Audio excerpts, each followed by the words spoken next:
Greetings, I'm Herbert Erpaderp, and today I'm going to build the 72nd scale Armata Polowa 75mm WZ 1902/26 from first to fight.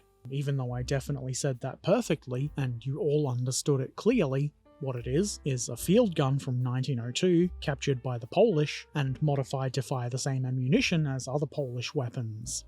Obviously, I knew that off the top of my head because I know everything, but it also says something along those lines on the back of the box, which is one of the places you'll find the instructions. There are none in the box.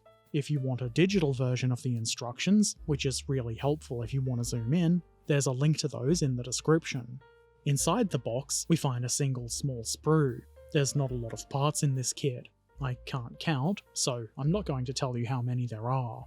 The parts are really nice and neat, which is pretty normal for a first-to-fight kit. They are intended as wargaming kits, but I would say they're really display models that you can game with. I mean, you can game with any model you like. What I'm getting at though, is they're quite nicely detailed for what they are, for what their intention is. That does mean some thin fiddly bits, and this kit does have some of those, but not as much as some other kits with extra delicate axles and things like that. I didn't break anything while building this, like I have done with other first-to-fight kits, so that's a win. It looks pretty nice. Some of the gun bits are even slide molded. No need for drilling barrels here. As with all other first-to-fight kits, this one comes with a magazine. This is issue 77, so it's not the most recent. These pictures do have poor focus, sorry about that, but it is in Polish, so I can't read it anyway, even with the actual magazine which is in focus. That's fine though, I've really only bought it for the model, but there are pictures and a painting guide, and another instance of the instructions. Okay, let's glue some bits of plastic together. I start by gluing the two frame side parts together. Is that the correct term? Probably not. They go together easily enough, though there isn't any keying, so before it bonds, I glue that assembly to the lower frame part. At this point I only add glue at the rear, because there's an axle that needs to be installed at the front, and it will be easier with the lower frame part there, but less so if it's glued down. I could jigger the axle part into place and make sure that it's up the right way. Then I glue it all together.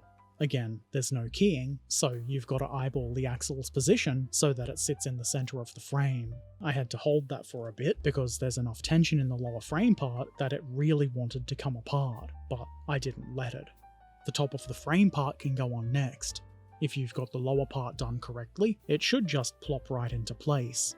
You may have to apply a little bit of pressure, but you shouldn't find that too hard. I follow that by gluing the end of the gun barrel onto the rest of the gun. This is just about as simple as it looks. Do make sure to remove all of the sprue nubbins first though.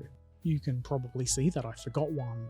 Yes, I know, the worst crime imaginable. To attach the gun barrel to the frame, I found I had to clip the mounting pins back a bit, and even then it was a tight fit, and I had to apply a bit more pressure than felt comfortable to get the thing together. I guess the way you're meant to do this is to sandwich the barrel part between the two frame parts, but that seemed like a more fiddly way to do it. This way worked a bit better. Once it was all together, I glued this box onto the little flat bit on the right side of the barrel. This is for the all-important gunnery snacks. I then add this little doodad. I'm not 100% sure that it should be leaning against the axle here, but that's what it looks like they wanted, so that's what I did. This is, as you might imagine, kinda fiddly, and tweezers are definitely your friend here. Here's the inner gun shield. There's another small box that gets attached here, presumably for more gunnery snacks. It's obviously easier to attach this box now than later when the shield is in place. On the left side of the gun, I add this little control. The instructions look like there's meant to be a hole to mount this in, and there was a guide pin, but no mounting hole, so I just cut the pin off. I think I've got this in the right place. I follow that with this other control. This one is in wheel form. The mounting hole and guide pin are both present, which is pretty helpful. At the rear, I add this thing, which I'm assuming is some sort of tool, or maybe a handle.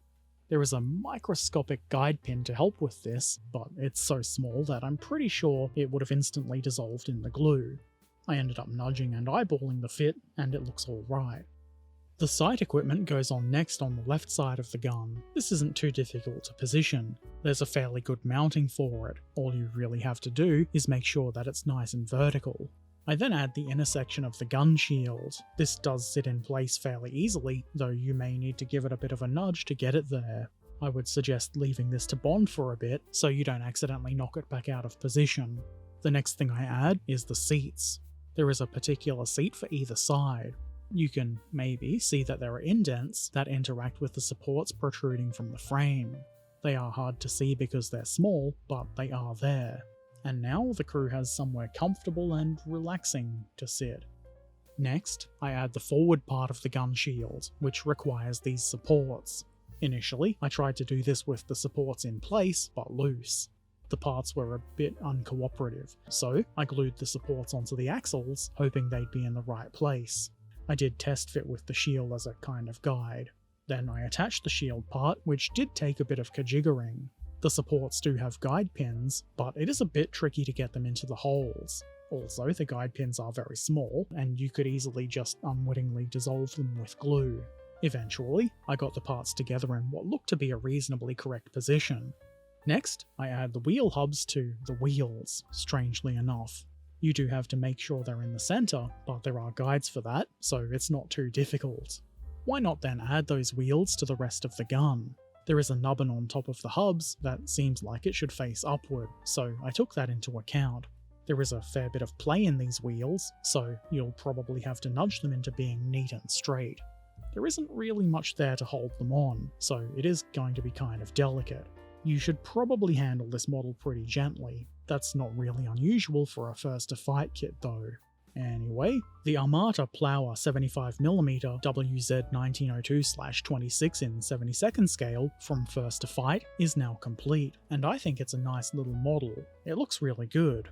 I don't know exactly how historically accurate it is. I'm not an Armata Polowa expert, even though I might seem like I am. It is quite well detailed, so it does make for a nice display kit. It is, as mentioned before, intended for wargaming, and it would be great if you're looking for more detailed gaming pieces than your average gaming kit.